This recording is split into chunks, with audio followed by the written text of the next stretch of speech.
బాబు నేను రావయ్యని. చెప్పు రామయ్య. అవినాష్ బాబుకి తెలివొచ్చింది. సుధను చంపేయాలని ఆవేశపడుతున్నాడు. నిద్ర మాత్ర ఇచ్చాను. మంచి పని చేశావు బాబు. అవినాష్ అనంత పని చేసేట్టున్నాడు. నో, సుధ అవినాష్ చేతిలో చావడానికి వీల్లేదు. నా చేతులతో నేనే చంపాలి. నాకది చేసిన ద్రోహానికి నేనే దాన్ని చిత్రవద చేసి చంపాలి. అదే నేను దానికి విధించే శిక్ష. రామయ్య, అవినాష్ జాగ్రత్తగా చూసుకో. అలాగే బాబు.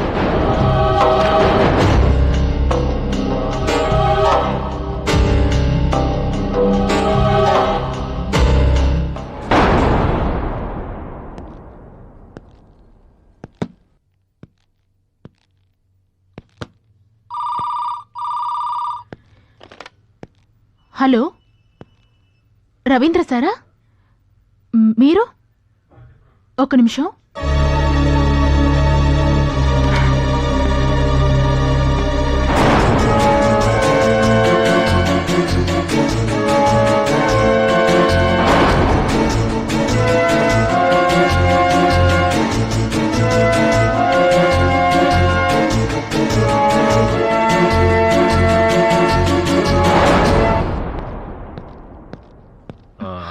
రవీంద్రకి ఫోన్ ఎక్కడి నుంచి వచ్చింది?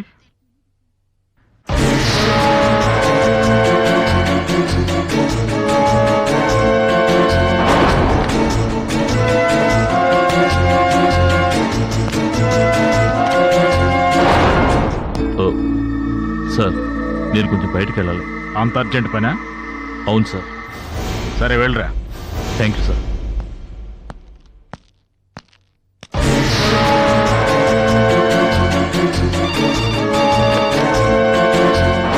హలో,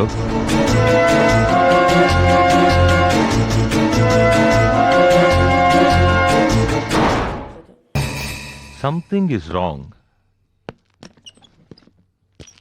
రవీంద్రకి ఈ హత్యకి ఏదో ఓ సంబంధం ఉండి తీరాలి.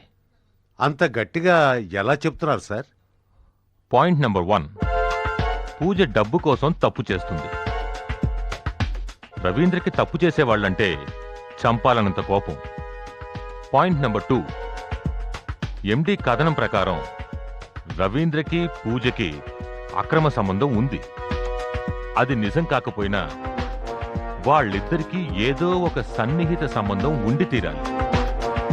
ఆఫీస్లోనూ బయట ఎక్కువగా ఇద్దరు కలిసే ఉండేవాళ్ళు. పాయింట్ నెంబర్ 3, పూజ ఇంటి ప్రాంతంలో రవీంద్ర కారు వెళ్ళినట్టుగా టైర్ మార్క్స్ వల్ల ప్రూవ్ అయింది. ఇది చాలు అతని మీద అనుమానం కలగడానికి. ఒకవేళ రవీంద్రే హత్య చేసి బ్లడ్ పోసాడేమో. హత్య చేసిన వాడే అయితే తన మీదే అనుమానం వచ్చేటట్టు ఎందుకు చేస్తాడు? అదో రకమైన ఆటగా అతను అనుకోవచ్చు. అనుమానం ఉన్నా ఏమీ చెయ్యలేని మన నిస్సహాయతను చూసి ఆనందించే మెంటాలిటీ కావచ్చు. ఎస్, అదే ఉంటుంది. అలా ఎంతకాలం చేయగలడు సార్? ఎంతో కాలం చేయలేడు. మన దగ్గర ఒక ముఖ్యమైన ఎవిడెన్స్ ఉందని అతను మర్చిపోయాడు. అది పూజ ఇంటి ఫ్యూజ్ క్యారియర్లో ఉన్న ఫింగర్ ప్రింట్స్. అవి రవీంద్రని ప్రూవ్ చేస్తే చాలు. అవును సార్. కానీ రవీంద్ర ఫింగర్ ప్రింట్స్ ఎలా సంపాదించగలం? అదే ఆలోచిస్తున్నాను. We have to get his finger prints. Mister Ramana, మీరు పని చేయండి. ఈ సీరియల్ మర్డర్స్ కేసులో మర్డర్స్ జరిగిన ప్లేసుల్లో ఉన్న బ్లడ్ కనపడకుండా పోయిన వాళ్లవో కావో అని టెస్ట్ చేయించండి. అలాగే ఆ ప్లేసుల్లో ఏదైనా టైర్ మార్క్స్ ఉండుంటే అవి రవీంద్ర కార్ టైర్ మార్క్స్తో కంపేర్ చేసి చూపించండి. Okay sir.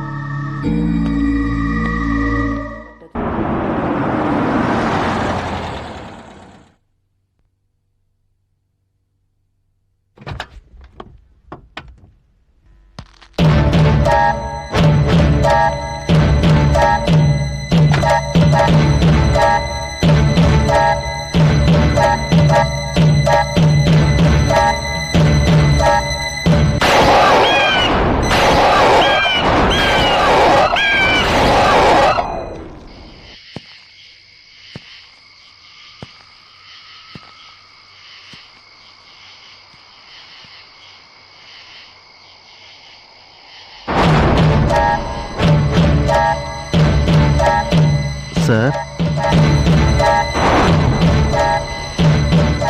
నువ్వా? అవును సార్. నన్ను ఎందుకు ఫోన్ చేసి రమ్మన్నావు?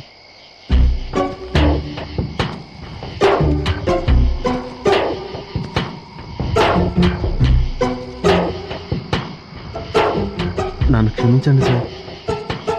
ఎందుకు?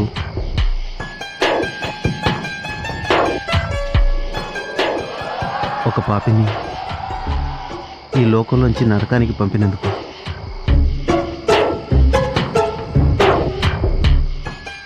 మీరు చేసిందే కరెక్ట్. అలాంటి వాళ్ళు నరకంలోనే ఉండాలి, నరకంలోనే ఉండాలి. శ్రీను, ఏమిటి నువ్వు మాట్లాడేది? అంతం కాదు, ఆరంభం.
If you enjoyed this video, kindly like, share, comment, and for further our interesting videos, subscribe our channel below.